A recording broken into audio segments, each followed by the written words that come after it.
The last fare of the night dropped Daniel Holt off at the corner of Meridian and Fifth, and he stood there for a moment with his hands in his jacket pockets, watching the taillights of the rideshare app fade into the dark.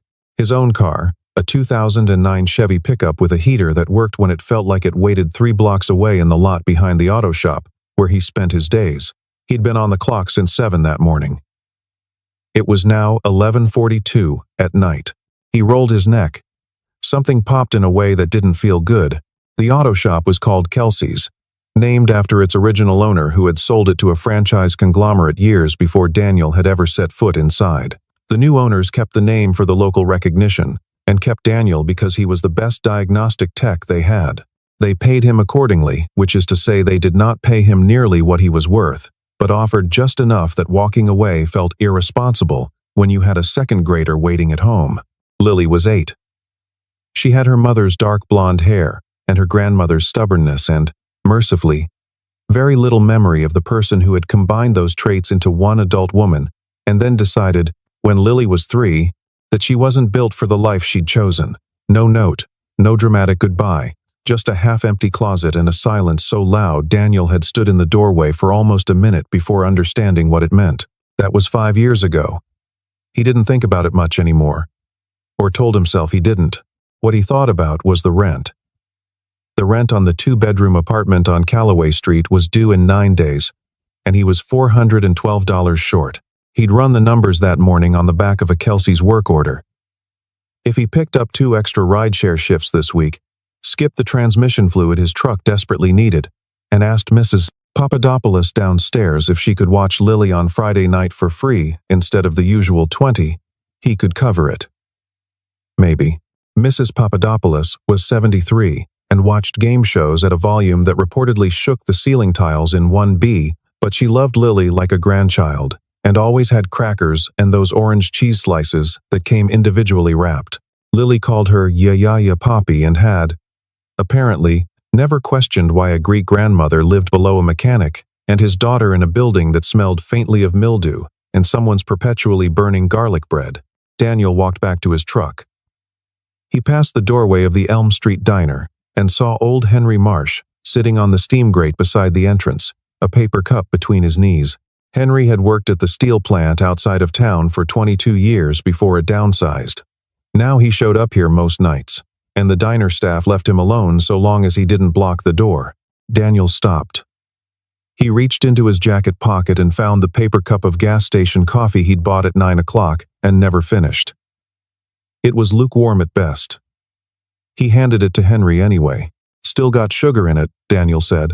Henry accepted it with a nod that contained more dignity than most boardroom handshakes Daniel had ever witnessed secondhand. He got to his truck. He sat in the cab for a moment, with the engine idling, watching rain begin to pit against the windshield in thin, isolated drops. The radio weather had called for showers. This looked like it was building towards something more serious. Lily would be asleep. Mrs. Papadopoulos had a key. Everything was fine. He pulled out of the lot and headed toward Callaway Street.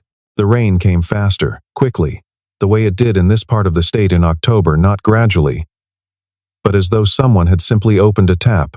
By the time he'd made it to the overpass on Route 9, the wipers were at full speed and still struggling.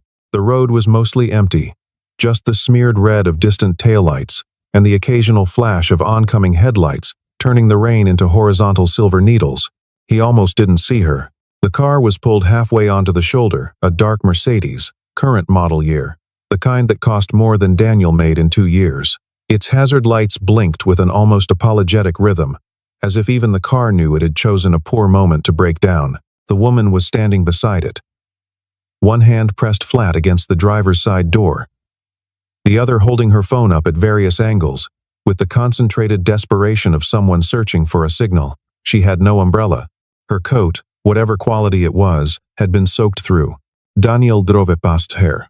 He got about 40 yards before he pressed the brake. He sat there for 5 seconds, maybe 10. He thought about Lily asleep in her bed. He thought about the rent. He thought about how many times he'd stopped for people, and it had cost him something: time, money, once a very long conversation with a man who turned out to want to tell him about a business opportunity that sounded to Daniel suspiciously like a pyramid scheme. Then he thought about standing on a dark highway in the rain without a phone signal. He reversed. He pulled up behind the Mercedes and left his own hazards running when he got out. The rain hit him immediately. Cold in a way that was less about temperature and more about intent. The kind of cold that went looking for the gap between your collar and your neck. The woman turned at the sound of his door. She was in her late 30s. He guessed dark hair plastered against her face. Mascara faintly tracked under her eyes in that way that happened when someone had been out in the rain long enough to stop caring about it. She held herself very still, the posture of someone deciding in real time whether to be relieved or alarmed. He stopped a deliberate distance away and held up both hands, palms out. "I saw your hazards. Just checking if you need help." She looked at him for a moment, then at his truck, then back at him. Some internal calculation was running behind her eyes. "My battery died," she said. "Or something died. It just stopped. I can't get a signal out here." "Okay." He glanced at the car. "You got jumper cables in there?" "I have no idea what's in there." He almost smiled. "Fair enough. I've got some in the back." He turned toward his truck and called over his shoulder. "Stay by the car." He found his cables in the aluminum toolbox in the truck bed. Unclipped the lid with fingers that were already going stiff from the cold. When he came back around, the woman was still standing in the rain in the exact spot he'd left her. Holding her phone against her chest now with both hands like a small shield, he unzipped his jacket and held it out to her. She stared at it. "You'll be soaked." "I'm already soaked." He pushed it slightly toward her. She took it. It hung to her mid-thigh. She pulled it closed in front of her and watched him pop the Mercedes hood and connect the cables, which he did without fumbling because he'd done it probably 1,000 times in conditions worse than this. When he went back to his truck and ran the engine, she stood beside the Mercedes in his oversized work jacket. Rain coming off her hair in small streams, watching him with an expression he couldn't quite name. He ran the charge for 5 minutes, went back, tried the ignition on the Mercedes. Nothing. He tried again. Still nothing. He held a flashlight against the battery terminals, checked the connections, stood back and looked at the serpentine belt with the flashlight pressed against his palm. Then he went to the driver's door. "It's not the battery," he said. "I think it might be the alternator." "Do you hear anything when you try to start it? Any clicking? Any grinding?" "Just silence," she said. He nodded. "Alternator, most likely. Or the starter relay. Either way, you're not driving it tonight." She was quiet for a moment. The rain kept coming. "How far is Harwick from here?" "Harwick proper? Maybe 6 miles. But there's nothing open out here tonight that can tow this." He glanced at the time on his phone. midnight. "I can call you a tow service, but you'll wait a while. Or I can take you somewhere first, somewhere dry. And you can deal with the car in the morning." She looked at him. "I know," he said. "You don't know me." "No," she agreed. "I don't." She looked at the road, at the dark either direction, at the rain making rivers in the gravel shoulder. "But you gave me your jacket." He didn't say anything to that. "Okay," she said. "Thank you." Her name, she told him, was Evelyn. She did not offer a last name. And Daniel did not ask for one. He put his heat on full as soon as they were in the truck, which meant the heater clanked and shuddered and emitted air that was marginally warmer than the outside temperature. But he aimed all the vents at her side. She sat with her arms folded around herself, his jacket still on, staring at the rain on the windshield. "Where are you going?" he asked. "Hotel." "Home. Hotel." "The Harwick Grand." She paused. "There should be a dry cleaning bag or something like it in the back of my car." "I don't suppose. I'll call the tow company in the morning," he said. "They'll secure it. I meant for your jacket." "Oh." He shook his head. "Don't worry about it." She turned to look at him. He was watching the road. The wipers kept time. "You have somewhere to be?" she asked. "Home. My daughter's there." He glanced at the dash clock. "She'll be asleep, so it's fine." "How old?" 8. A pause. "Is there someone with her?" "My neighbor. She's good with her." He checked his mirror, switched lanes around a standing puddle. "You have far to come from tonight?" "Meeting ran late. I was supposed to be back by 9. She said it simply, without complaint or explanation. "What kind of meeting runs past midnight?" the kind where everyone is afraid to be the first person to leave the room. Something wry moved across her face, and then disappeared. He almost laughed. I've had a job or two like that. Have you? It wasn't quite a question. He understood she was measuring him the way people measured strangers, not unkindly, but carefully. Mechanic, he said. Days. Rideshare. Sometimes. At night. When I need to fill gaps. She nodded. She didn't offer her own occupation. He didn't notice the omission as meaningful at the time. He was focused on the road, on the rain, on getting her where she needed to be. There was a gas station on the edge of Harwick, the kind with fluorescent lights that made everything look slightly medical, and he pulled in without entirely meaning to. I'll be 1 second, he said, and got out before she could say anything. The store was nearly empty. He found what he was looking for in the cold medicines aisle, a small box of non-drowsy antihistamine and a travel pack of tissues. He brought them to the counter, paid with the last $9 in his wallet, and went back to the truck. He set them on the console, without comment. She picked up the box and looked at it. You were sneezing, he said. When you were outside. She put the box down. She was quiet for a moment, in a way that felt different from the other silences in the truck, not comfortable, not evaluating. Something else. Thank you, she said. And it came out quieter than her earlier thank yous. He drove the remaining 3 minutes to the Harwick Grand and pulled into the circular entrance. The doorman came out with an umbrella, and the light from the lobby caught Evelyn's face when she turned toward Daniel. Let me, she started, reaching for her bag. Please don't, he said. She stopped. Why? He thought about it. Because I didn't stop for payment. She looked at him for a long moment. The doorman waited. What's your name? She asked. Daniel. She seemed to want to say something else. Instead, she said, Thank you, Daniel, and got out of the truck. She handed his jacket back through the window. It was still warm. He drove home through the last of the rain. He thought he'd probably never see her again. He was making Lily's lunch peanut butter, no jelly, because she had recently decided jelly was too sweet, a position she held with the conviction of someone who had given the matter great thought, when the small television on the kitchen counter found the local morning news between his 2 coffee attempts. The segment was brief. A graphic splashed across the screen, showing a logo he recognized vaguely, Carter Technologies, the kind of company whose name appeared on the side of downtown buildings and on the sponsorship slides of charity galas that people like Daniel read about in free newspapers. And then a photograph. He stopped spreading. The woman in the photograph was professionally composed in that way, that money permitted good lighting, controlled context, a suit that had clearly been selected rather than simply worn. Her hair was dry and arranged. Her expression was the closed, deliberate look of someone who had learned to offer the camera the minimum required. But Daniel knew the face. He'd driven it to a hotel at midnight in a truck with a rattling heater. The caption read, Evelyn Carter, CEO, Carter Technologies. The ticker at the bottom of the screen noted that her spokesperson had confirmed she had been temporarily unreachable the previous evening due to a vehicle issue that had been resolved. No further details. Daniel set the knife down. He stood at the counter and looked at the television for what felt like a long time but was probably 15 seconds. Dad. Lily appeared in the kitchen doorway in her school clothes, one sock on, one sock in her hand. Can we have the orange juice, or is that for tomorrow? It's for today, he said. Sock. I'm putting it on. She sat on the kitchen floor and wrestled with it. You're making a face.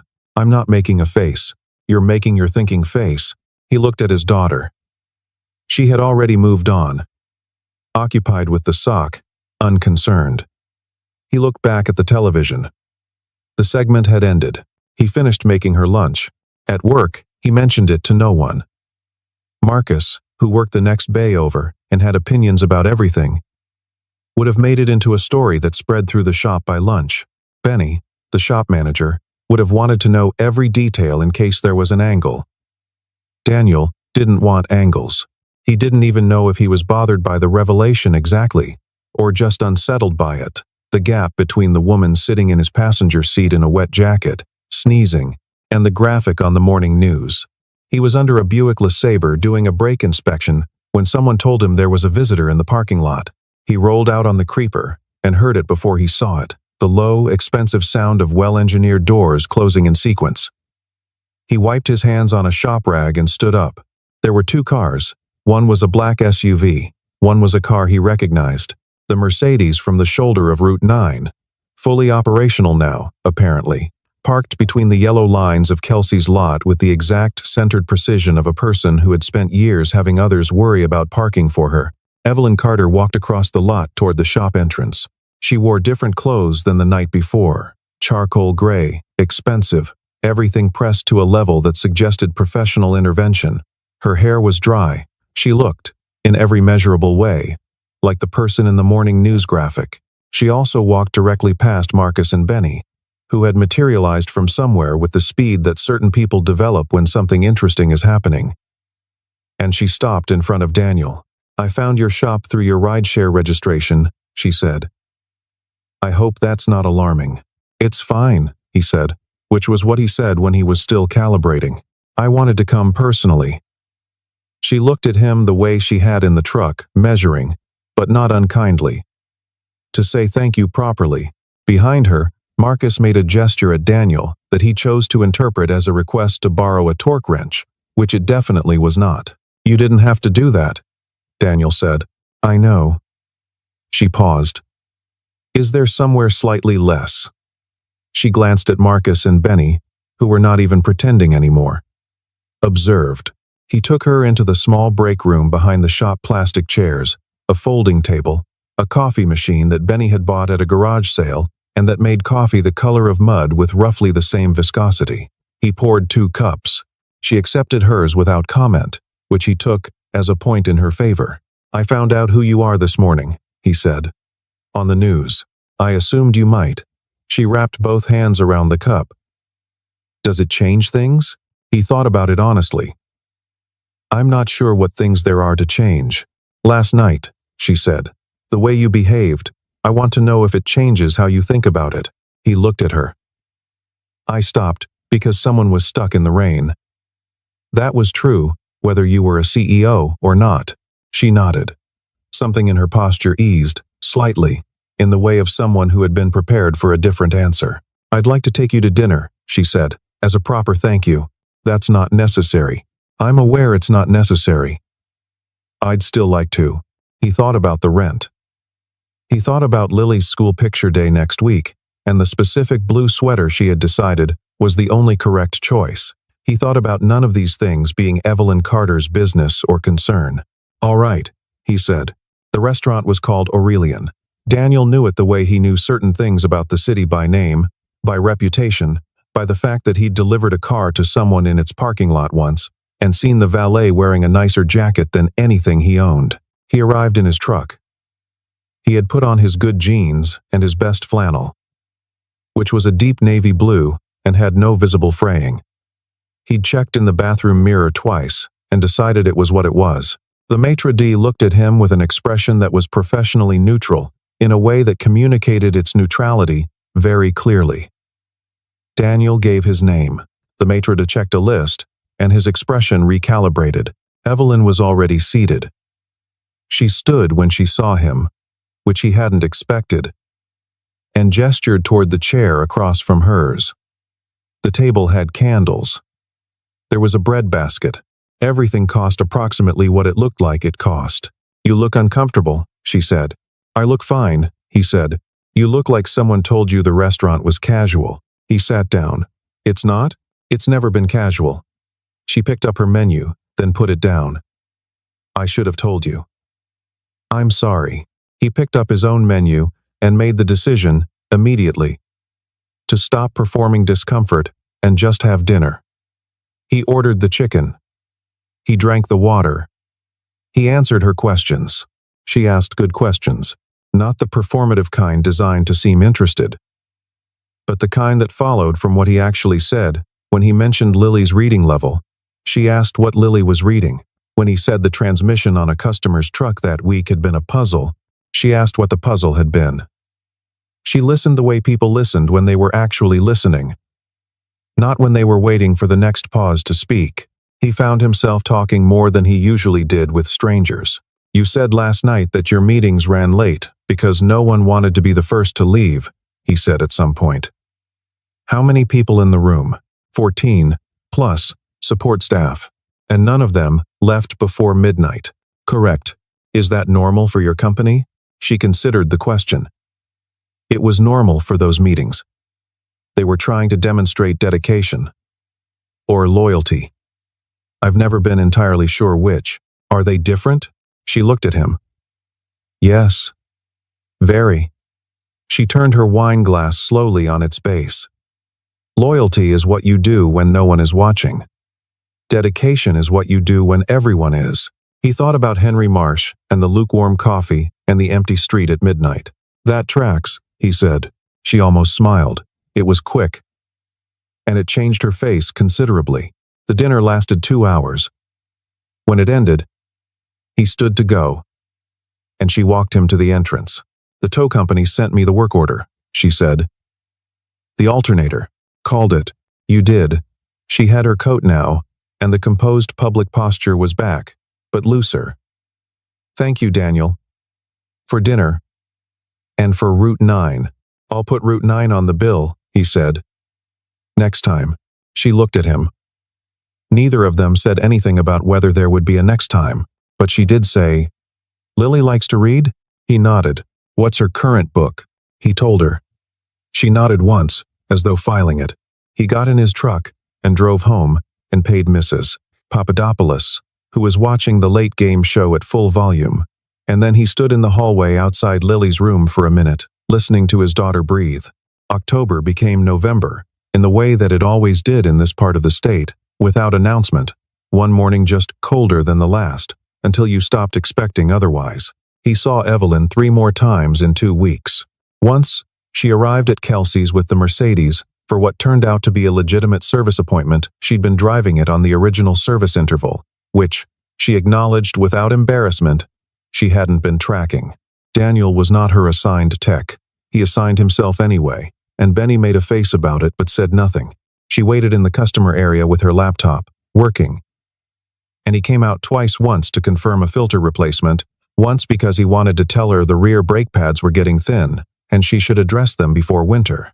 Both times, she listened to the mechanical information with full attention, as though brake pads were as interesting as anything else. He appreciated this. Once, he ran into her at the grocery store. On a Wednesday evening, he was getting the specific brand of crackers Lily had become attached to, and Evelyn was in the cereal aisle looking at granola with the focused skepticism of someone who had recently been told by a doctor or an assistant or someone to eat more whole grains. They talked for 11 minutes in the aisle. He knew because Lily, who had been texting him from Mrs. Papadopoulos's, sent 4 increasingly urgent messages about whether they were also getting apple juice. He showed Evelyn the messages. She laughed, actually laughed. And it was a different sound than the restrained amusement he'd heard at the restaurant. "Get the apple juice," she said. "I was going to," he said. The 3rd time was a Sunday, and he had Lily with him, and they encountered Evelyn outside the downtown library when she was coming out, and they were going in. Lily, who had no filter and no reason to have one, looked up at this tall woman in the good coat and said, "Are you my dad's friend?" "He has like 2 friends." Daniel opened his mouth. "I'm working on becoming one," Evelyn said seriously, addressing Lily directly, crouching down slightly to do so. "Do you think that's possible?" Lily considered her with the exhaustive scrutiny of an 8-year-old making a social assessment. "Do you like books?" "Very much." "Which kind?" "The kind where something is figured out." Lily appeared to find this acceptable. She looked at her father, and then back at Evelyn. "We're getting a new one today. You could come." Daniel looked at his daughter. "I don't want to intrude," Evelyn said. "It's just a library," Lily said. "It's free." They were inside for 40 minutes. Lily took her book selection very seriously and required 2 consultations, one with a librarian and one with her father before committing to a chapter book about a girl who solves mysteries on a farm. Evelyn sat on the low bench in the children's section and, when Lily thrust a picture book at her and said, "Read this one. Read it. All the way through." with the appropriate voices. Daniel stood by the shelf and watched the two of them, and felt something shift in his chest that he didn't have an immediate name for. The photograph appeared online on a Thursday. He didn't see it himself. Marcus showed it to him on a phone across the hood of a Dodge pickup, with an expression that was trying to be neutral but was clearly fascinated. Someone a bystander. Presumably, someone with a phone and no particular investment in who Daniel Holt was, had photographed him and Evelyn outside the library. She was crouching to speak with Lily. He was standing slightly behind her. The angle made it look more intimate than it was, or perhaps exactly as intimate as it was, and he wasn't sure which was the problem. The caption that had spread with the photo: Billionaire CEO, Evelyn Carter's new project? By Friday afternoon, there were 3 longer pieces.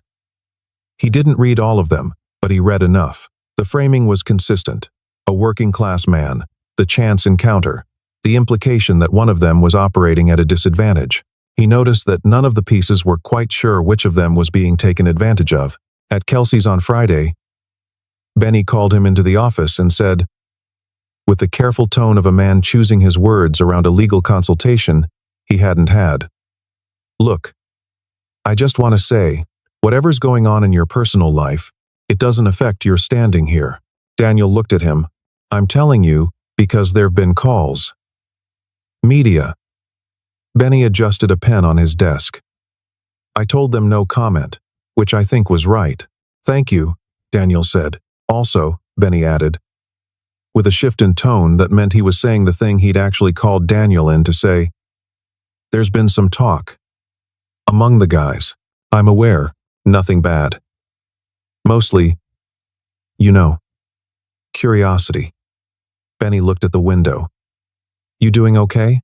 Daniel thought about the photograph, about Lily, who he had not yet told because he didn't know what to say, about Evelyn, who he had texted a simple heads-up that morning and who had responded with a short message that said, "I'm dealing with it on my end. Don't let it change anything." I'm okay," he said. He was less okay by evening. He was picking Lily up from school when a man with a camera came off the sidewalk and took several photographs from about 15 feet away, and Lily grabbed his hand and said, "Dad?" in a voice that was trying not to be scared. He put himself between her and the camera and walked to the truck without stopping. In the truck, Lily was quiet for a minute. Then, "Is that because of the lady from the library?" He exhaled. "Her name is Evelyn." "I know." Lily looked out the window. "Is she in trouble?" "No, Bug. Nobody's in trouble." He started the truck. "Some people just like to take pictures of other people. That seems rude." "It is rude. Can they do it anyway?" "Sometimes." He pulled into traffic. "But it won't happen again." He called Evelyn that night after Lily was asleep. She answered on the second ring. "Your daughter handled it better than most adults would," she said. "She's 8. She hasn't learned to catastrophize yet." He paused. "Are you okay?" "I've dealt with worse.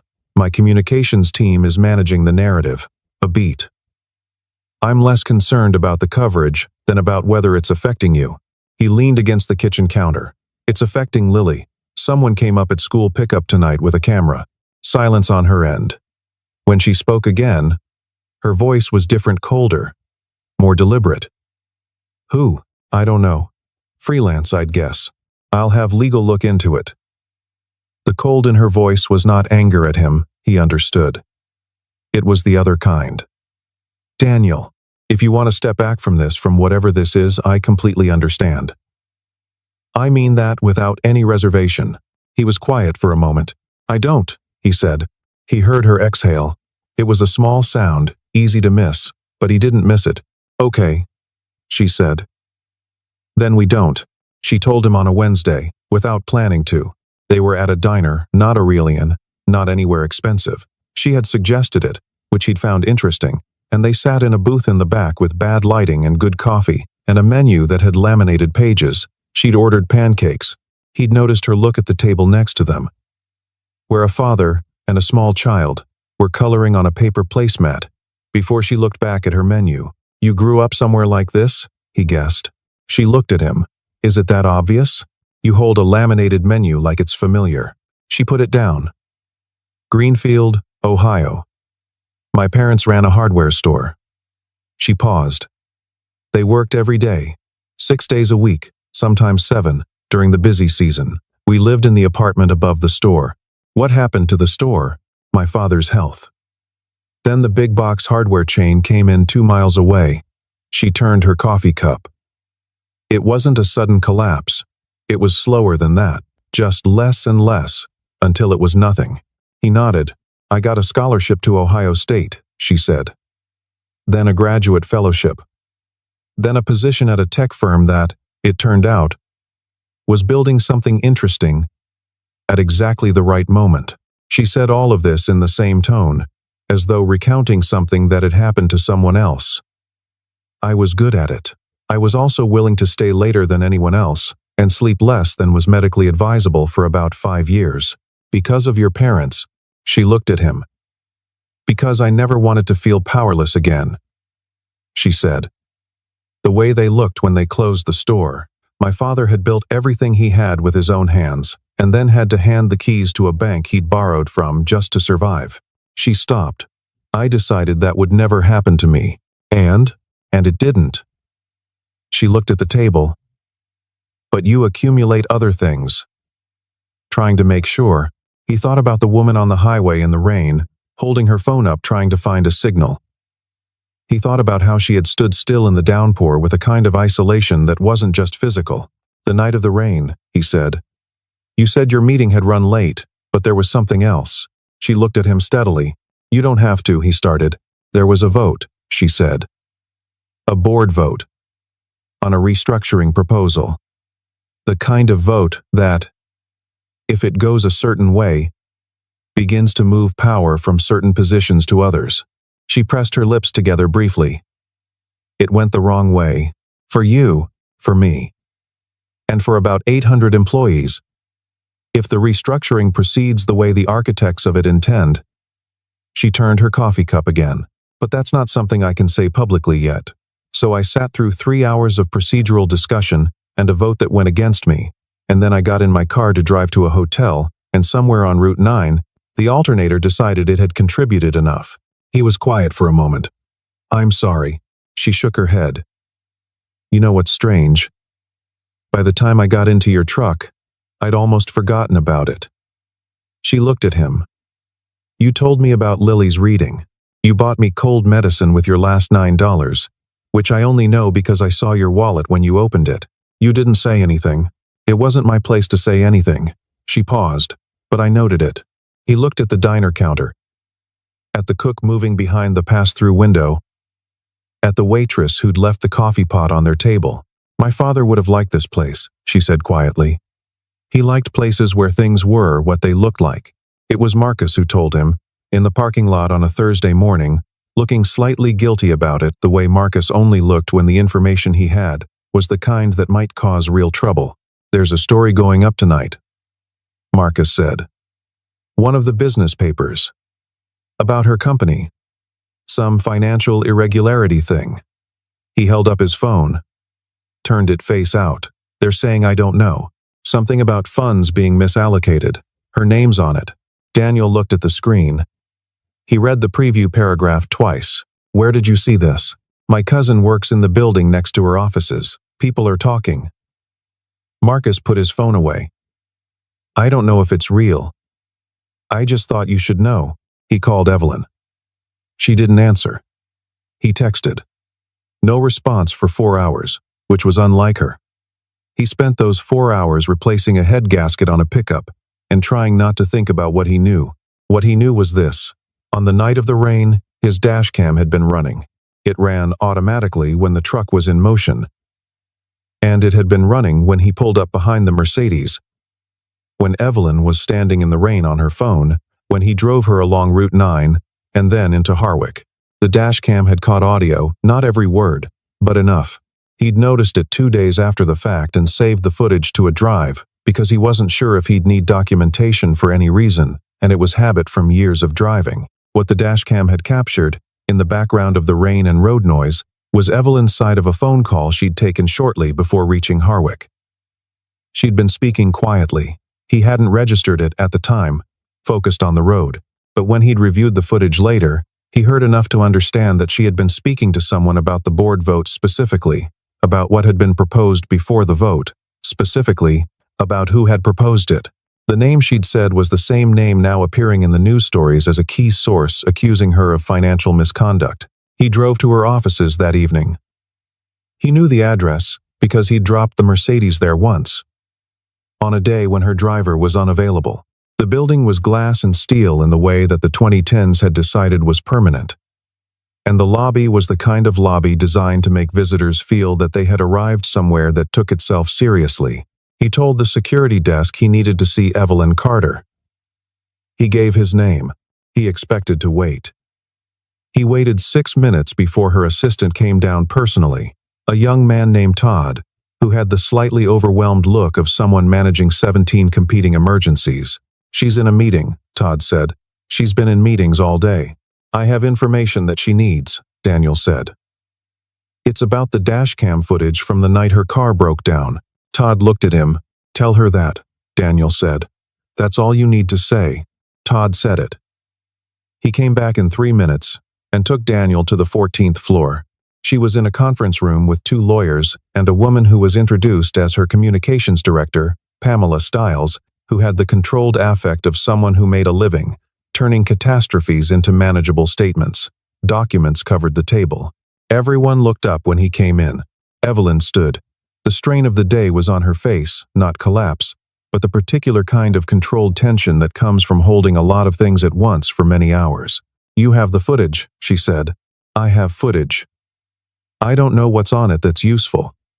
But I heard his name." And the conversation sounded relevant. One of the lawyers said, carefully, "What kind of dashcam footage?" He told them.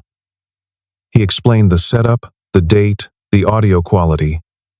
He pulled out his phone and played 30 seconds of it. In the room, with the ambient noise of the building, the voices were clearer than they'd been in the truck. The second lawyer leaned forward. The communications director, Pamela, took notes with the speed of someone who had been waiting for exactly this. Evelyn looked at Daniel. He looked back at her. "I don't know if it's enough." "I don't either." She glanced at the table, at the lawyers, at the mess of documents. "I know what it means that you came." He sent the footage file to her legal team from his phone. He sat in the conference room for 2 hours while things happened around him: calls, documents, one terse video conference with someone in another city whose name Daniel didn't catch. He drank 3 cups of coffee from the 14th floor kitchen and texted Mrs. Papadopoulos, who confirmed that Lily was fed, bathed, and insisting she did not need to go to sleep yet. He responded, "She needs to go to sleep." Mrs. Papadopoulos sent back a thumbs up.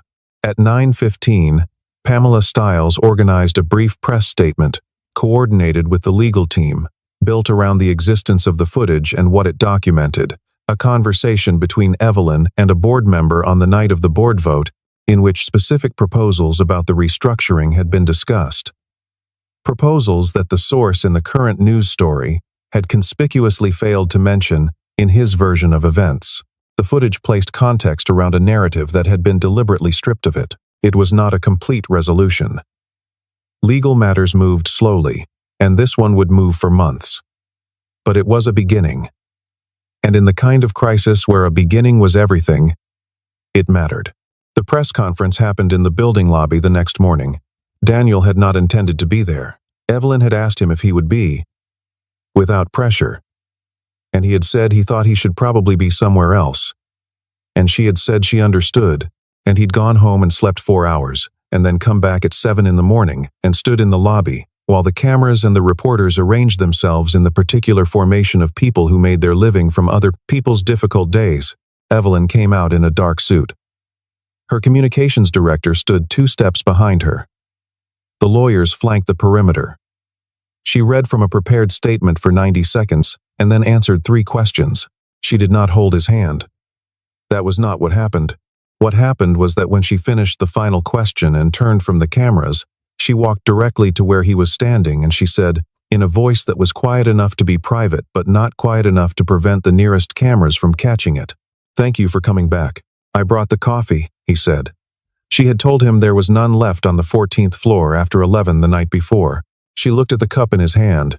"You didn't have to. I know." He handed it to her. One of the cameras caught it. The photograph that ran was better than the library photograph, better in the sense that it looked like what it was, which was two people standing together in the aftermath of something difficult, and one of them was handing the other a cup of coffee. The caption, this time, was different. Most of them were. December came. He opened the gara. That was how he thought of it, not his garage, though his name was on the license. Not her investment, though she had been the one who'd mentioned the lease on the space on Callaway North, the one who had, somehow, known about the SBA loan structure that a first-time small business owner might not have known to look for. She had offered it the way she offered most things she decided to do, directly, without sentiment, and in a manner that required him to say yes or no rather than deflect. He'd said yes. Holt Automotive opened on a Wednesday. It was small, 2 bays, a front desk, a waiting area with 3 chairs and a coffee maker and a small stack of magazines that Lily had selected personally from the library sale table.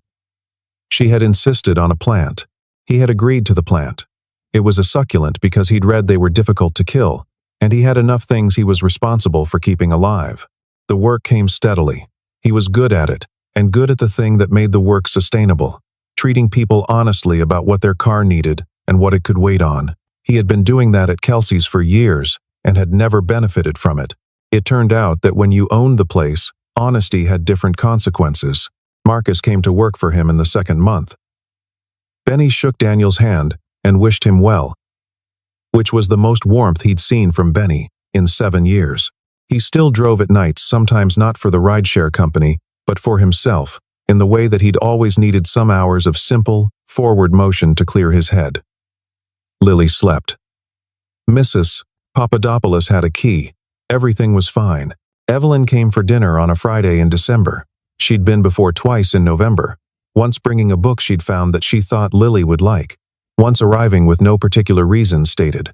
Both times, she'd sat at the kitchen table while he cooked, and they'd talked, and Lily had done her homework with her headphones on at the far end of the table, and occasionally pulled them down to contribute to the adult conversation in ways that were consistently more insightful than they had any business being. This Friday, Lily made her own contribution to dinner. She set the table, which she did by placing the forks on the wrong side and then, when corrected, switching them to the other wrong side, and then looking at the table with the pure conviction of someone who had solved the problem. They ate pasta from the pot, which Evelyn had never done as an adult in anyone's memory, and Lily told a story about something that had happened at school involving a hamster and a misunderstanding about whose turn it was to bring the hamster home for the weekend. Evelyn laughed 3 times, the real one, not the social one. After dinner, Lily brought her new book to the couch, and Evelyn sat with her, and they read Lily reading aloud. Evelyn following along, asking questions about the plot, when Lily stopped, and together they were 30 pages in before Lily's eyes started doing the heavy thing they did when sleep was winning. Daniel carried her to bed.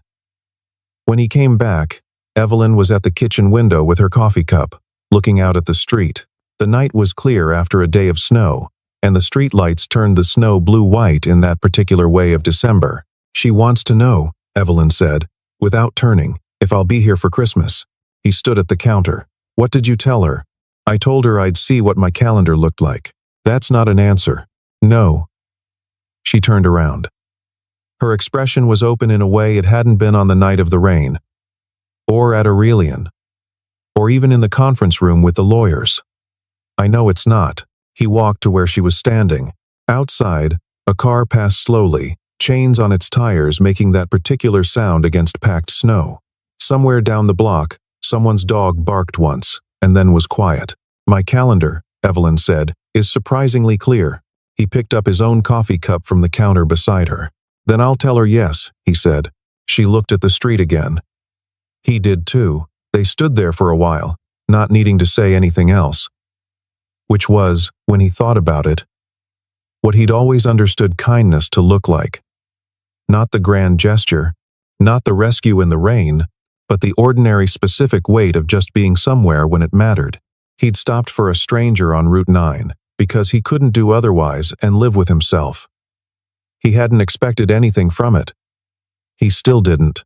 What he had instead was this: a plant on the desk at Holt Automotive, a book with a farm detective on the nightstand in Lily's room, a woman standing at his kitchen window in December, drinking his mediocre coffee, who had learned, the same as him, that the things you couldn't buy were the only things that lasted.